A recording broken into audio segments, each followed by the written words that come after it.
This is Jake Adams, CEO at Simplify EDU. And I'm Danielle Griggs, a tutor coordinator at Simplify EDU, and you're listening to Educators at Heart. This podcast is for parents and students interested in peering behind the curtain to get to know the authentic journey we're all on as students of life. Every week, we'll interview a different educator we know so that they can share the unique experiences that have shaped their perspective on the most important things students should know on their journey to higher education. Let's get started. Welcome back to another episode of Educators at Heart. Today, I'm thrilled to introduce our phenomenal and insightful co-host, Danielle Griggs. Danielle is a passionate educator and an accomplished artist whose experiences into the world of music and theater have given her so much to share about the profound lessons art can teach us about life and education. Today, we'll be sharing her unique insights on how art shapes our personal growth and educational journeys. So, Danielle, as always, nice to have you here. I'm excited. How's the day going? Good. It's been great, lovely, and sunny, and can't beat that in May. Yeah.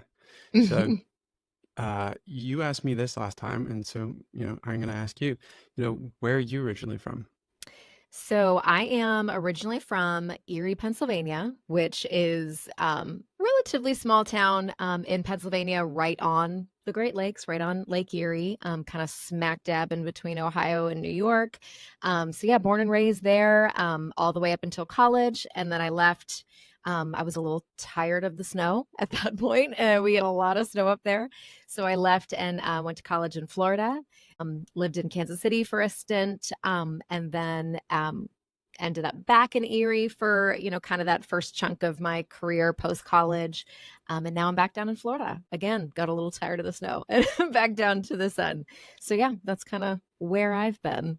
Yeah, I've only been up here in New York for a couple of years, and I don't know how long this snow phase will last either for myself, but we'll see. In terms of educators, a big part of the show is just like talking about the impact that education has on people. And so for you, who was your favorite teacher growing up? What were they like? And can you tell us if you have more than one? That's fine too. Yeah. So, I really was privileged to have a lot of great teachers in my life. One that really comes to mind is in high school, my high school music teacher, her name was Susie Huster, and she just, I feel like I owe really a lot to her, especially in that phase of my life. I feel like she gave me a lot of the confidence that I didn't quite have yet. It was kind of that first time that I was seeing like the possibility of music becoming maybe a little bit more than a hobby and utilizing it as a career in some way. And I don't know that I even definitely recognized it at that time, but I think I eventually kind of look back and I think watching her as a high school music teacher kind of fueled my desire really for music education. So she was, I think, a big impact for sure.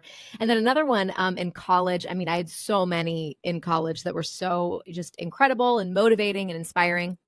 But there was one who comes to mind that actually at first I was terrified of him, completely terrified. When I heard that I got him, I was like, no, I'm so scared. But he was, his name was Mr. Bryant, and he was my voice teacher my senior year.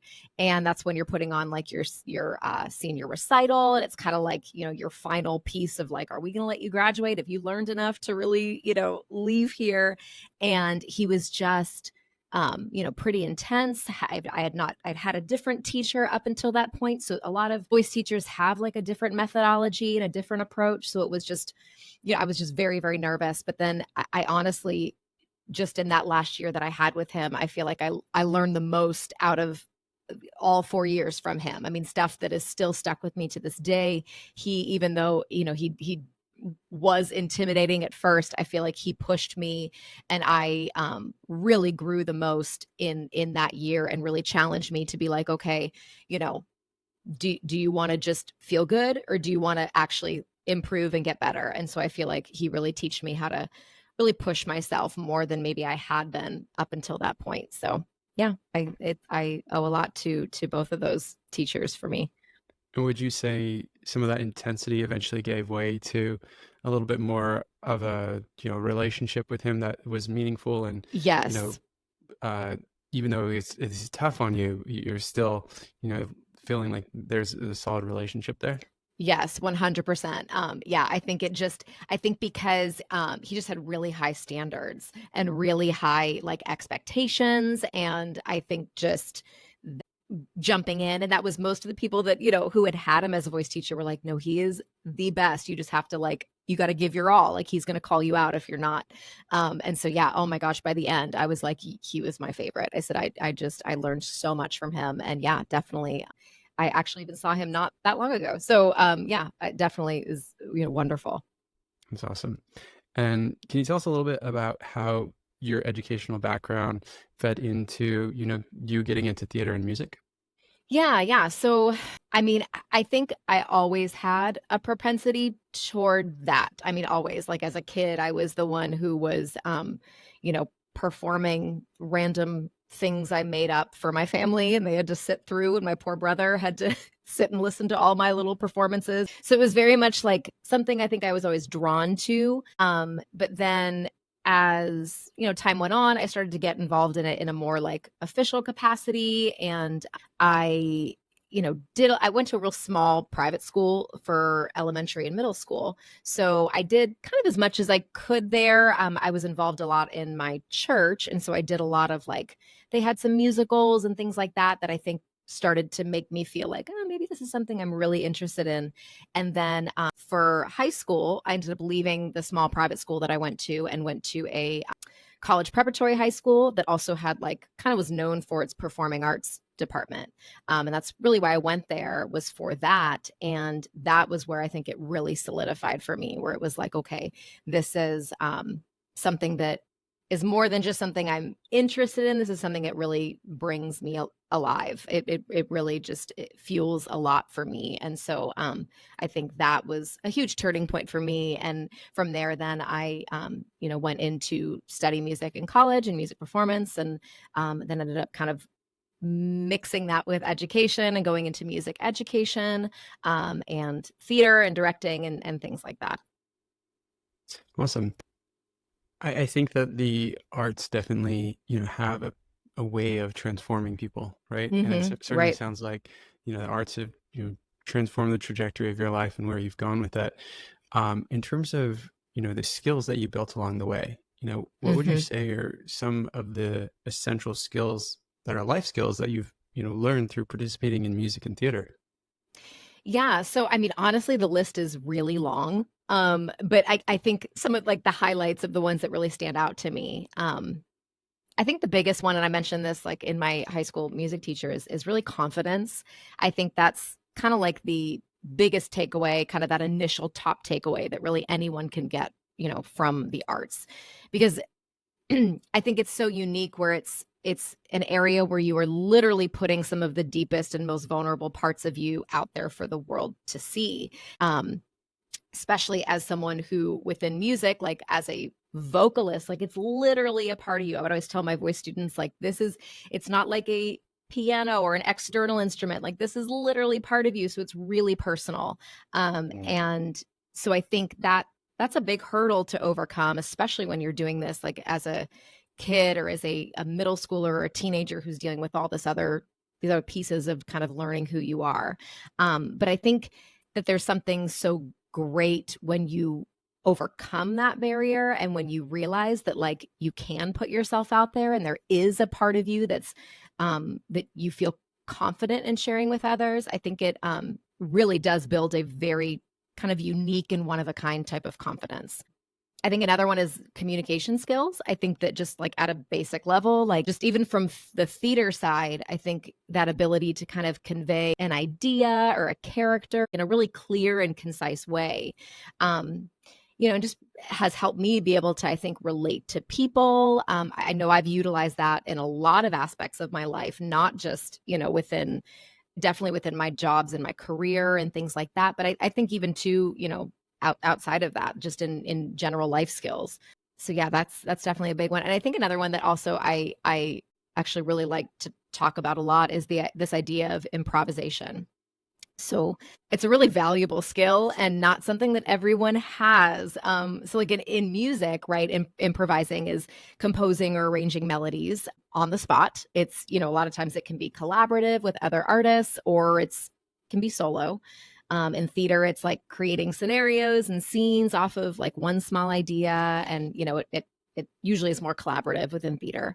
Um, but I think that learning how to do that creates like this ability to think really quick on your feet Yeah. and to make really concise decisions without overthinking them because you don't have the time to overthink them. So I feel like I've noticed that that's something that I think I do pretty well at, and I've seen that really help me in my career, and but also like in life in general, parenting and handling like just life and all that life throws at you, the ability just to kind of like, not get stuck overthinking too much and just make those decisions. Yeah, I think those are some big ones. Yeah. And, for students, because, you've taught before and you still do teach. So what do you think are some of the skills that, students take away from this, in these formative years of their life? What skills are they Right. building through the arts? Yeah, so I always really love this, and this was actually something that when I was a classroom music teacher, I focused on a lot, because especially if you're with, like, say, middle school students, most of them, they're not choosing to take music, they are forced to take music, it's not a chosen elective, so you have some kids who are so excited and wanna be there, and you have some who just aren't, that's not their thing, and that's fine. So I love to kind of tie, like, hey, you don't have to want to become a famous musician, a famous performer. You don't have to want to do this with your life, but here are the things that you can learn from this. And I think that all of the three that I've mentioned for myself are huge things for sure. That confidence, I think, is massive. Those communication skills, the that idea of improvisation, but then a couple other ones too. I say, especially from like a theater standpoint, I directed spring plays for it was a smaller school, so it was a 6th through 12th grade, and what I really loved from that is you get this multi-grade exposure, which is something you don't get very often in school. You're grouped with just your grade. There's not a lot of activities that you're doing within actual school that are, mixed grades. You get that in sports. I love that too, but a lot of times you are kind of just stuck with your specific grade. But in theater, like you're all dumped in together. And so I love to see where kids were kind of meeting people outside of their bubble. They were getting a little bit of that, like the older ones kind of mentoring the younger ones on like, this is what this is like, and this is what this feels like. And the younger ones learning to fill those roles as they got bigger. And so I really liked that multi-age exposure. Um, and I think too, another thing that's really important and sometimes overlooked is the way that the arts can really help students like handle and cope with stress. I think that having those skills, there's something really unique with really all forms of art, whether you're talking about physical art and painting or dance, or where you're kind of incorporating your body in what you're doing in a unique way. Even in music, even if it's just something like singing, your body is very much engaged in that, or playing an instrument. And so I think that it almost just the way that your brain is processing, you aren't able to overthink what you're doing. You're extremely present in the moment because you have to be. It's like it's tying all of it together. And so I think that there's something very important about those skills that students can learn when they're doing something within the arts. They're learning how to, have these ways to really cope with stress and things to have kind of be their go-to. Like if they're really struggling in a time, like, okay, I know that I feel really at peace when I'm painting. So I'm just going to take a step back and I can clear my mind by doing that, or playing piano, or, so it kind of becomes these life skills where they can go to even as an adult of when I'm overwhelmed, I go do this. Yeah, that's really great to have that as something to help process and deal with these difficult difficult circumstances, difficult Right. sensations in your body, and just figuring out how to cope and do that in a constructive way. In terms of counterintuitive skills that students build through their engagement with the arts, Mhm. is there anything that you can point to and say like, this is not obvious, but it happens all the time? Yeah. Yeah, absolutely. I think one thing that kind of comes to mind, I remember myself really learning this, and working with this with some of my a lot of my piano students as well. Kind of this idea of learning to combat like paralyzing perfectionism. Hmm. So there's something in music where there's no perfect performance, like it doesn't exist. And I remember having just all of my voice teachers tell me like, if that's what you're going after, it's not going to happen. Like there is no perfect performance. There is always something that you could have done better. There is always something you could have fixed. Like it just doesn't exist. You have to be open to the journey and the work as you're going. And it's not about attaining this perfect performance because you can't get it. So it's understanding and being okay with the process. I think that's the same really for all forms of art. I mean, the same thing. So I think it helps students learn to not be paralyzed by this idea of perfectionism, where it's like they can just be okay with the process. It teaches them to be okay with the process. And I think that that is a really valuable skill. And I think a lot of kids, I even had some like younger students that when I taught like younger piano who really struggled with that. And you could see after working and learning piano, their ability to cope with that better, where they wouldn't get as frustrated when they would make mistakes. They learn to be okay with this idea of like, I can't be instantly perfect at this, or I can't, I'm every time I do this, when I would, I perform at a recital, like these were all the things that went wrong and learn to be okay with that, embrace that mindset. So I think that's important for sure. I think another one too, and I kind of touched on this before though, I think it really allows students to just be okay with being vulnerable and sharing pieces of them with the world around them. I think that that's a really scary thing for anyone, for a child, for an adult. Like it doesn't matter. I think that's always scary. But I think teaching kids that early on is important. It's okay to be vulnerable. There's something so vulnerable within the arts, like I mentioned before, like it's so intimate. It's such a part of you. And to teach them that ability, that openness at a young age, I think is really valuable. I think it's just it's a side effect to being involved in the arts. Like it's going to happen. You can't just be completely closed off and not be vulnerable. It just doesn't work. So they might not even realize that they're doing that, but it's going to happen. Yeah, and we kind of talked about this in abstract, but if you wouldn't mind, could you share a story of the personal growth of one of the students that you've worked with in the past, or maybe a Yeah. couple, if you're okay with sharing that? Yeah, absolutely. I thinking like in theater specifically, I had a student when I was doing directing the high school plays, who started with me when he was like in seventh grade, and he was pretty shy. Like he came out for the auditions, and I was kind of surprised to see him there, thinking like I just didn't think this would be his thing. He just seemed pretty reserved, and he did a great job, and he did the play, and I was so impressed with really how he did.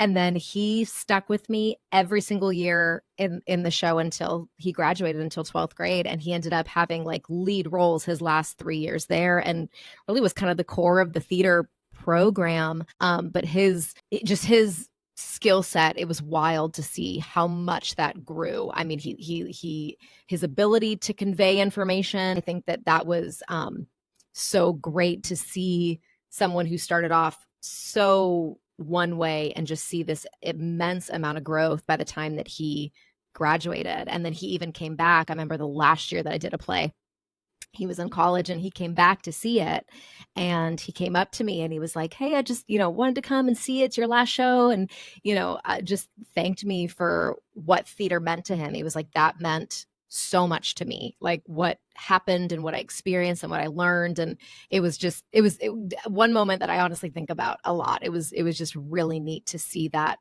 kind of come full circle. Yeah, that just kind of reminds me of a book I just finished. I finished Hidden Potential by Adam Grant, and Mm. one of the things he says is that um, in terms of measuring progress, or like how well anyone is doing, it's really about how far you've come, right? You can Mm. start here and then just see that you can go miles and miles, and that growth is like in and of itself is a huge achievement for anyone to start somewhere and then just be miles from where they started. Right. So yeah, that's awesome to hear. Yeah. In terms of some of the challenges you think that arts programs are facing in today's educational systems, what do you think of what's going on?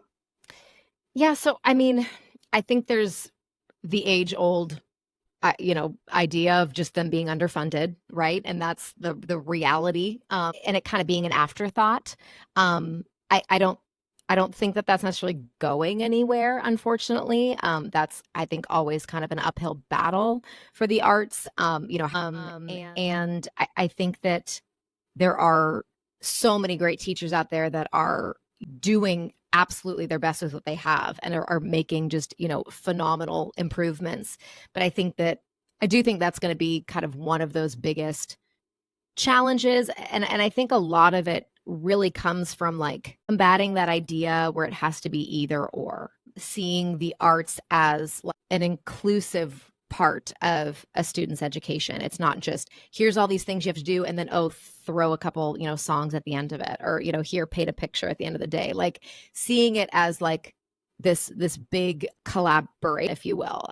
So my son is in third grade, and he's at a public school, and his school just put on a elementary production of Finding Nemo Jr. What struck me by it was the way that the whole school was involved in it. Like it wasn't just the music department's putting this on, or the music teacher's doing all of this, or it was all of the other teachers were collaborating and helping build sets and helping, sell the tickets, or were in charge of the t-shirt sales, or, there was just the whole school promoted it. The principal like wore the t-shirt to school. It was just this like, this isn't an afterthought. You could very much feel like this is supported by every piece. We see the value of it. And I think that's what I experienced, honestly, in my high school, because it was a college preparatory high school. It was very, highly academic, all AP and honors classes, but then a very strong performing arts program. So it was neat to see this complete blending of like, it wasn't one or the other. It was both. You can have both. You can do both. And I think that has kind of molded my idea toward how it should be. And it was neat to see, even again, just at a elementary school level right now, to see that there are places that are doing it. Yeah, and for, parents who are listening, sometimes it's challenging, right? To make sure Yeah. that your student is getting that exposure to the arts and being able to experience the benefits of these programs. So, what would you say to, parents? What are like maybe three things that they could do to foster more artistic approaches to their children's educations and their lives? Right. Yeah, that's a good question. So I think one is kind of encourage that no perfect performance mindset. I think that's huge, because that really is a mindset, and I think it really plays out into all realms of a student's education, not just within the arts. I had a choir I was a part of. I think it was in college, and my choir director did this really unique thing where when we were all singing a piece that we were really close to performing, as you would sing, if you yourself made, and it was a choir of maybe like 25 to 30, it wasn't a big choir. As we sang, if you yourself made a mistake, you had to raise your hand, and just it wouldn't stop. You just continued singing the whole song, but you would raise your hand. And so just throughout the whole song, you just see these hands raised, these hands raised. And it was just like, I think it was just this normalizing of you're going to make mistakes. And that stuck with me like all these years of just thinking that like there was no shame, there was no, harsh treatment of the fact that we made these 7 mistakes during this piece. There's almost this like comfort for me as, seeing these other hands go up of like, okay, all right, it wasn't just me. It's not just me. And so I think encouraging that for your student is helpful, because there is no perfect performance. There is no perfect, life that just doesn't exist. So I think it helps them be able to handle the mistakes that are inevitably going to come better. I think they can process them better. I think another one too is utilizing those therapeutic benefits of art and music, understanding that they're stress relieving. There's all this, these studies out about them, and that this idea, like I said, of kind of gets them out of their head and into their body, like with painting or learning an instrument or dance, like getting the body involved in learning, can really do wonders. I mean, I even see that with my daughter who's 6, like when she's having a difficult day, like we're going to go sit and we're going to draw. And I just see kind of that weight lifted off of her. And so I think, just utilizing those therapeutic benefits just within their day to day. And that doesn't have to be like, here, go learn the cello. It can be something as simple as like taking a break to just do something creative and engage that piece of your mind, and encouraging them to do that. I think another one too is be okay with your kids improvising. It can be so beneficial, such a beneficial life skill that really only gets harder the older you get. Like it's really hard to learn that the older you get. If you can learn as a kid to improvise and pivot, I think that that's really invaluable. And so and that's again something that you learn so much within the arts, but allow that to implement into other areas of their life too. Yeah. And so at the end of every show, we've tried to get into this habit of kind of taking some simplified lessons, right? And, Mhm. you know, packaging those up. What are, maybe one or two of the most important lessons that you've learned as a student of life that you wouldn't mind sharing to help others, learn these lessons more quickly? What would those lessons be if you were going to share them, or actually you are going to share them? So if you could. Yes, I will share them. So I think one thing, the first one that really comes to mind is like this idea of like the pivot in life and just being okay with that you're going to have to do that. Like you rarely set out to do what you actually, or you really end up doing what you set out to do. And there can be so many twists and turns along the way. And I think that there's so much pressure on, especially like 18-year-olds and college age kids, to like have it figured out, to think that like you're going to graduate and you're going to get into that right career and you're going to stick with that career until you retire and that's it. That rarely works out that way. So just be okay with all of the odd things that maybe you do along the way. Like don't think that those are meaningless. Like they contribute to the bigger picture. And I think my second one is like, in my opinion, I think that open-mindedness is really one of the greatest skills to have in life. Being open to new ideas, like new paths for yourself, to new people and new experiences. We learn and grow, I think, the most when we really expand outside of our own personal box that we were brought up in, and just really learn to value and listen to the experience of others. I think that's when we really grow the most. Thanks, Danielle, for sharing. We really appreciate your perspective on, how art can be helpful within, learning life lessons and also academics. And just thanks so much for being here to speak with us about this today. Thanks. Thanks. Thanks so much for listening. If you enjoyed this episode, please leave us a review wherever you get your podcasts. And don't forget to subscribe to our show for future episodes. See you next time.